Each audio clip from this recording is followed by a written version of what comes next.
Hello everyone. Now I'll be taking another section that is embryology and the first topic is anther.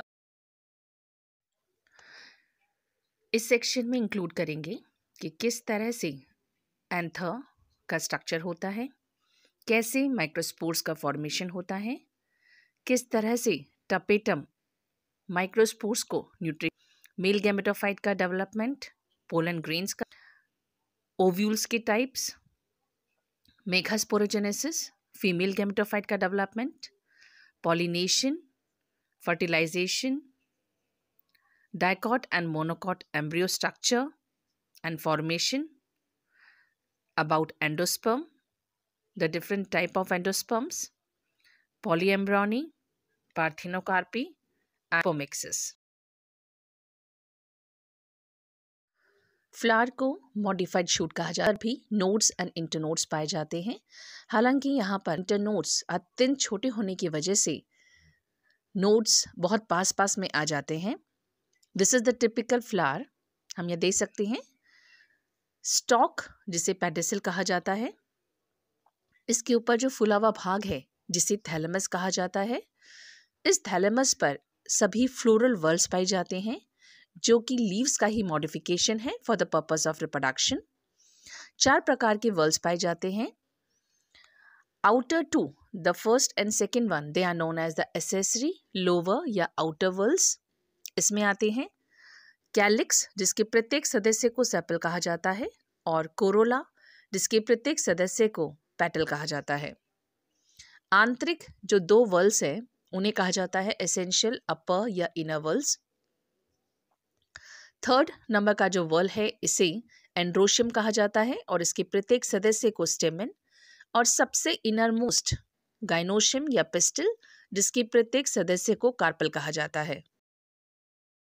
Accessory whorls इसलिए कहा जाता है क्योंकि ये reproduction में डायरेक्ट भूमिका नहीं निभाते, और स्थित है लोअर वर्ल्स क्योंकि नीचे पाए जाते हैं। एसेंशियल वर्ल्स उन वर्ल्स को कहा जाता है जो कि रिप्रोडक्शन में डायरेक्ट रोल प्ले करते हैं। इनर क्योंकि ये अंदर स्थित होते हैं, और अपर क्योंकि शेष असेसरी वर्ल्स से ये ऊपर स्थित पाए जाते हैं। Accessory whorls calyx and Corolla आते हैं। कैलिक्स के प्रत्येक सदस्य को सेपल कहा जाता है। ये जनरली ग्रीन होते हैं और ये बड कंडीशन में फ्लावर को प्रोटेक्शन देने का कार्य करते हैं। कोरोला के प्रत्येक सदस्य को पेटल कहा जाता है। ये फूल की पंखुड़ियां भी कहलाते हैं। डिफरेंट फ्लावर्स में डिफरेंट कलर्स पाए जाते हैं और एक फ्रेग्रेंस दर्शाते हैं, इसलिए इनका मुख्य रोल है कि ये इंसेक्ट को अट्रैक्ट करते हैं because of the colour and fragrance, और जिसकी वजह से पॉलिनेशन होता है। और हम जो है पॉलिनेशन के बाद ही फर्टिलाइजेशन प्रोसेस समय। तीसरा चक्र जिसे एंड्रोशियम कहा जाता है, इसका प्रत्येक सदस्य स्टेमन मुख्य मेल रिप्रोडक्टिव ऑर्गन होता है। इसी प्रकार सबसे आंतरिक चक्र गाइनोशियम दैट इज पिस्टल, इसका प्रत्येक सदस्य कार्पल कहलाता है और रिप्रोडक्टिव ऑर्गन होता है। में the male reproductive organ is the androecium, जिसके प्रत्येक सदस्य को स्टेमन या माइक्रोस्पोरोफिल कहा जाता है। फिल अर्थात leaf, and the leaf which is modified for the production of microspores, जिन्हें पोलन भी कहा जाता है। अर्थात हम ये कह सकते हैं ये वो संरचनाएं हैं जिसमें पोलन ग्रेन्स या माइक्रोस्पोर्स उत्पन्न होते हैं। इस स्टेमन 3 मुख्य पार्ट होते हैं, एंथर, फिलामेंट एंड कनेक्टिव। शीर्ष वाले भाग को एंथर कहा जाता है, स्टॉक जैसे भाग को फिलामेंट कहा जाता है, और वह पार्ट जो एंथर की 2 लोब्स को जोड़ता है उसे कनेक्टिव कहा जाता है। एक एंथर में 2 लोब्स पाई जाती हैं, इसलिए इसे डाइथीकस कहा जाता है। अगर इसका एक सेक्शन काटा जाए तो हमें यहाँ पर 4 पोलन चैम्बर्स नजर आते हैं। 4 पोलन चैम्बर्स का पाया जाना टेट्रास्पोरेंजिएट कंडीशन कहलाता है। मैच्योर होते हैं तो एक एंथरलोब में पाए जाने वाले 2 माइक्रोस्पोरेंजियम फ्यूज होकर सिंगल माइक्रोस्पोरेंजियम बना लेते हैं, अर्थात एक पोलन चैम्बर बन जाता है। इसी प्रकार ये 2 पाए जाने वाले माइक्रोस्पोरेंजियम फ्यूज होकर सिंगल माइक्रोस्पोरेंजियम बना लेते हैं। इस प्रकार एक एंथर जब मैच्योर होता है तो उसमें 2 पोलन चैम्बर्स पाए जाते हैं। मालवेसी में लेकिन केवल एक एंथर पाई जाती हैं और इस एंथर लोब जाने वाले 2 माइक्रोस्पोरेंजियम की वजह से ये बाइस्पोरेंजिएट कहलाता है। जब ये मालवेसी का एंथर मैच्योर होता है तो दोनों माइक्रोस्पोरेंजियम के फ्यूज हो जाने से ये सिंगल माइक्रोस्पोरेंजियम वाला हो जाता है। मालवेसी का एंथर बाइस्पोरेंजिएट एंड मोनोथीकस कहलाता है। डेवलपमेंट ऑफ माइक्रोस्पोरेंजियम, यह यूस्पोरेंजिएट प्रकार का होता है, अर्थात माइक्रोस्पोरेंजियम का निर्माण एक से अधिक कोशिकाओं से होता है। कोशिकाओं में विभाजन होता है और एक कोशिका मास बन जाता है। ये कोशिका अनडिफरेंशिएटेड होता है और ये डिवाइड करके 2 भागों में बढ़ जाता है, जिससे 2 लोब्स एंथरलोब्स कहलाती हैं। इन 2 एंथरलोब्स के बीच में एक स्टेराइल कनेक्टिव टिश्यू पाया जाता है। नीचे की ओर ये वृद्धि कर फिलामेंट बना लेता है।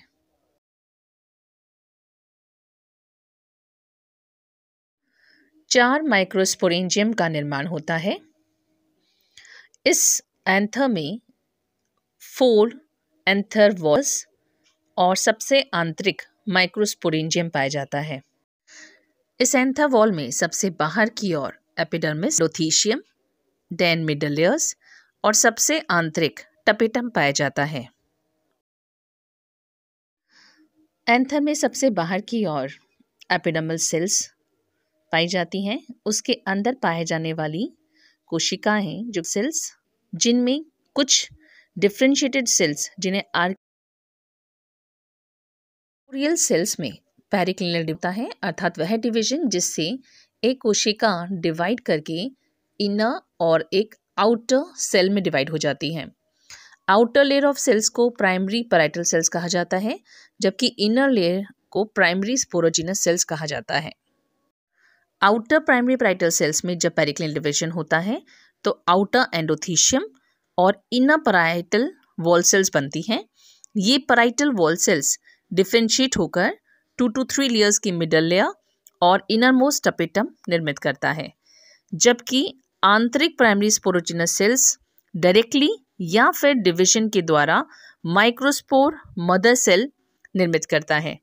इन माइक्रोस्पोर मदर सेल्स में जब मियोसिस होता है तो उससे 4 हैप्लॉइड माइक्रोस्पोर्स का निर्माण होता है। Anther then divide into outer and inner, outer epidermal and inner archesporial sales.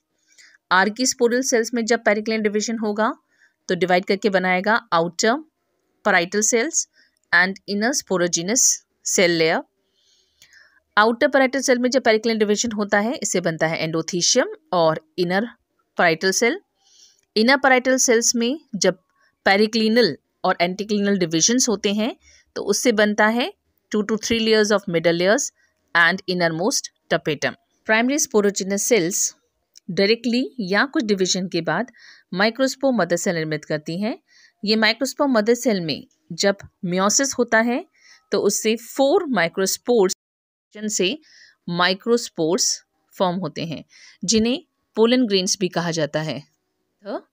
Lobes हैं जिसमें 4 माइक्रोस्पोरेंजियम प्रेजेंट हैं, इसलिए टेट्रास्पोरेंजिएट कहलाता है। मैच्योर होने पर दोनों माइक्रोस्पोरेंजियम एक लोब में पाए जाने वाले माइक्रोस्पोरेंजियम फ्यूज होकर एक कॉमन माइक्रोस्पोरेंजियम बना लेते हैं। इसी प्रकार इस अंदर लोब में पाए वाले 2 माइक्रोस्पोरेंजियम बना लेते हैं और यह कंडीशन डाइथिकस कहलाती है।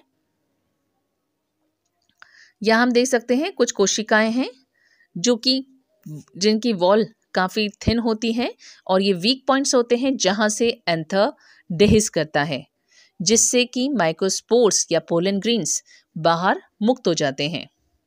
इन 2 एंथरलोब्स को कनेक्ट करने वाला है कनेक्टिव, जो कि स्टेराइल कनेक्टिव टिश्यू होता है।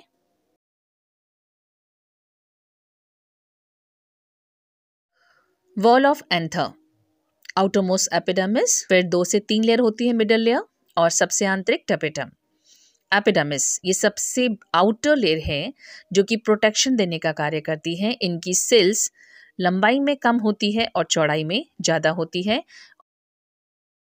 एपिडर्मिस के अंदर स्थित ये भी सिंगल लेयर होती है। इसकी कोशिकाएं इलोंगेटेड होती हैं जिसमें फिब्रस बैंड्स भी हैं जो कि यू शेप की होती हैं। ये फिब्रस बैंड्स इसकी इनर टेंजेंशियल वॉल्स पे बनती हैं या सेलुलोज से निर्मित होता है। मिडल लेयर्स, एंडोथीशियम के अंदर पाए जाने वाली परत मिडल लेयर्स कहलाती है जो कि 2 या 3 लेयर होती हैं। जैसे ही एंथर मैच्योर होता है ये डिजेनरेट हो जाती हैं और तब तक लगभग माइक्रोस्पोरेंजिया में पाए जाने वाली माइक्रोस्पोर मदर सेल्स में म्योसिस हो जाता है। Tapetum, innermost layer of anther wall, developing microspores को न्यूट्रिशन प्रदान करना। इनकी कोशिकाएं काफ़ी लंबी होती हैं और इसमें डेंस साइटोप्लाज्म पाया जाता है। इसमें बड़ा केंद्रक या मैच्योर होने पर मल्टी न्यूक्लियड कंडीशन नजर आती है। स्पीशीज में डायमॉर्फिक टपेटम पाया जाता है। ये कनेक्टिव टिश्यू की ओर स्थित होता है जबकि ये पेरिफेरी की ओर स्थित भाग है। कनेक्टिव टिश्यू की ओर स्थित टपेटल सेल्स बड़े आकार की होती हैं जिनका विकास कनेक्टिव टिश्यू से होता है और इन्हें सी टपेटम कहा जाता है। जबकि पेरिफेरी की ओर पाए जाने वाली टपेटल सेल्स का आकार छोटा होता है, स्मॉल टपेटल सेल्स होती हैं और इनका विकास पैरेटल सेल से होता है, इसलिए इन्हें पी टपेटम कहा जाता है। Types of tapetum, microspore mother cell में जब माइक्रोस्पोर का निर्माण होता है उसी के साथ साथ टपेटल सेल का न्यूक्लियस भी डिवाइड होकर मल्टी न्यूक्लिएट हो जाता है। टपेटम 2 प्रकार का हो सकता है, अमीबॉइड या प्लाज्मोडियल टपेटम या फिर ग्लैंडुलर टपेटम। अमीबॉइड या प्लाज्मोडियल टपेटम उस टपेटम को कहा जाता है जिनकी कोशिकाओं में इनर और रेडियल वॉल्स अपघटन दर्शाता है, अर्थात इनकी भित्तियां टूट जाती हैं जिससे इसका प्रोटोप्लाज्म माइक्रोस्पोरेंजिया में आकर डेवलपिंग माइक्रोस्पोर्स को घेर लेता है।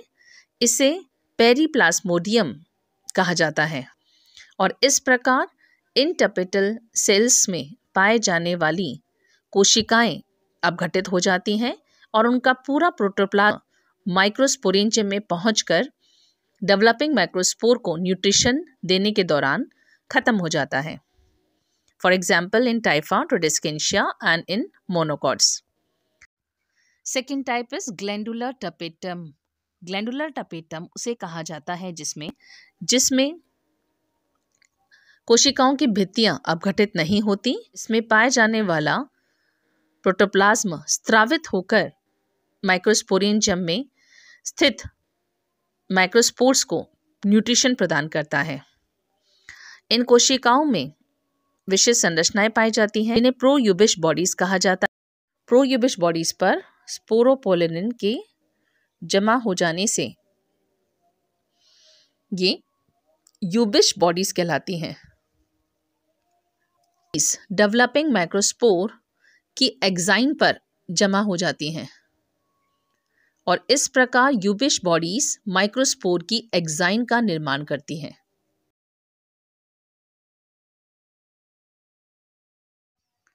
टपेटम में डीएनए वृद्धि निम्न कारणों से हो सकती है। न्यूक्लियेट कंडीशन, यहाँ न्यूक्लियस डिवाइड करता है माइटोटिकली, अर्थात इसमें साइटोप्लाज्म में डिवीजन नहीं होता जबकि केवल केंद्रक विभाजन दर्शाता है।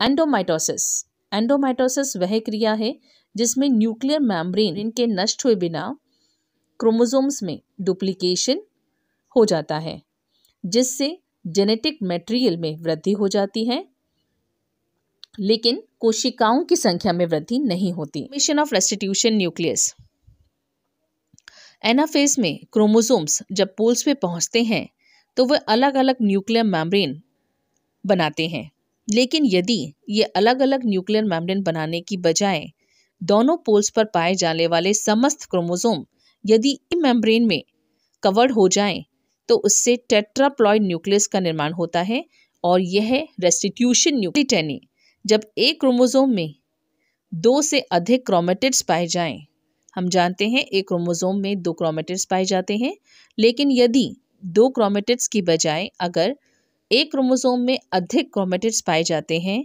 तो उसे पॉलीटेनी कहा जाता है। फंक्शंस ऑफ टपेटम, हम जानते हैं टपेटल लेयर माइक्रोस्पोर्स के लिए एक न्यूट्रिशनल लेयर का कार्य करती है। माइक्रोस्पोर्स जब निर्मित होते हैं तो वो टेट्राड के कोशिकाएं आगे की ओर और एक पीछे की ओर पाई जाती हैं।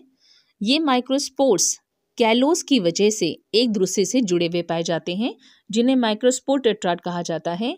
टपेटल सेल्स में पाए जाने वाला कैलेस एंजाइम कैलोस को अपग्रेड देता है, जिससे ये चारों माइक्रोस्पोर्स पृथक हो जाते हैं। टपेटल सेल्स में पाई जाने वाली प्रोयूबिश बॉडीज जब माइक्रोस्पोरेंजियम में पहुंचती हैं, प्रोपोलिन का जमाव हो जाता है, जिससे वह यूबिश बॉडीज बन जाती हैं। इन यूबिश बॉडीज के द्वारा एक्साइन का निर्माण होता है, अर्थात माइक्रोस्पोर की एक्साइन टपेटल सेल्स के द्वारा सिक्रेटेड यूबिश बॉडीज से निर्मित होती है। इससे पोलन किट का निर्माण भी होता है। टपेटल सेल्स पोलन किट का निर्माण करते हैं। पोलन किट एक येलोइश स्टिकी मटेरियल होता है जो कि सैचुरेटेड व अनसैचुरेटेड लिपिड्स व कैरोटीनॉइड से निर्मित है। चूंकि ये स्टिकी होता है इसलिए ये इंसेक्ट